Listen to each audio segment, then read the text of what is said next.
and was unstoppable. Just the massive backswing helped him to get those big fours. উদ্বোধনী দিনে match জিতে টানা দ্বিতীয় দিন মাঠে নামে রাজশাহী ওয়ারিয়র্স, প্রতিপক্ষ ঢাকা ক্যাপিটালস।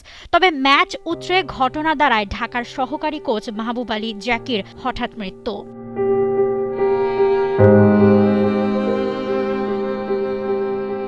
তবে শো মাস্ট গো অন, যথারীতি চলে ম্যাচ। টসে জিতে রাজশাহীকে ব্যাটিংয়ে পাঠায় ঢাকা।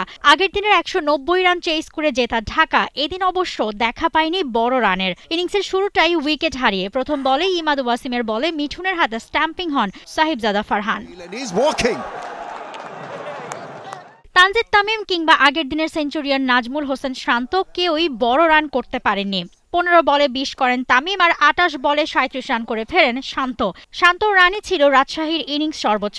পাকিস্তানি ইমাদ ওয়াসিমের স্পিন ঘূর্ণিতে রাজশাহীর কেউই পারেনি দাঁড়াতে। মাত্র 4 ইকোনমিতে শান্ত, ফারহান আর ইয়াসিরের উইকেট নেন ইমাদ। নাসির হোসেন 2টি আর সালমান মির্জা, জিয়াউর ও সাইফুদ্দিন নেন 1টি করে উইকেট। 20 ওভারে 8 উইকেট হারিয়ে 132 রান বোর্ডে তুলতে পারে রাজশাহী ওয়ারিয়র্স।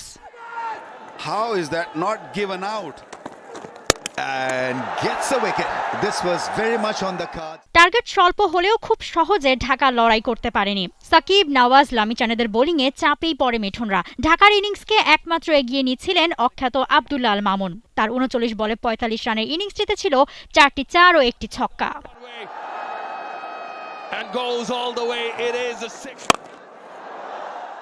তবে মোহাম্মদ নওয়াজ তাকে পূরণ করতে দেননি 50। ওসমান খান, মিঠুনরাও পারেনি সাপোর্ট দিতে। নাসির হোসেন খেলেন 22 বলে 20 রানের ইনিংস। তবে শেষ 4 ওভারে যখন ঢাকার প্রয়োজন ছিল 26 রান, তখন ফিনিশার সাব্বির রহমানই তো ভরসা। এসেই 4 ছক্কায় আরও একবার নিজেকে সেভাবেই প্রমাণ দেন সাব্বির। 200-র ওপর স্ট্রাইক রেটে চালান ব্যাট, রান রেট নিয়ে আসেন 4-এর নিচে। 10 বলে খেলেন 21 রানের ইনিংস। ঢাকাকে জেতান প্রথম ম্যাচ। আর দুর্দান্ত এক জয়ের পর 5 উইকেটে দ্বিতীয় ম্যাচ হারল Shanto Rajshahi. Mousumi Alam, T sports.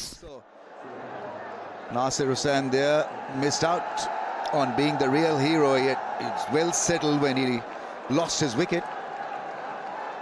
Another good game. These low scoring games. For more updates, subscribe to our YouTube channel and click on the bell icon. Follow us on Facebook and Instagram.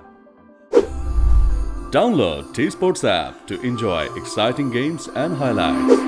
Visit tsports.com.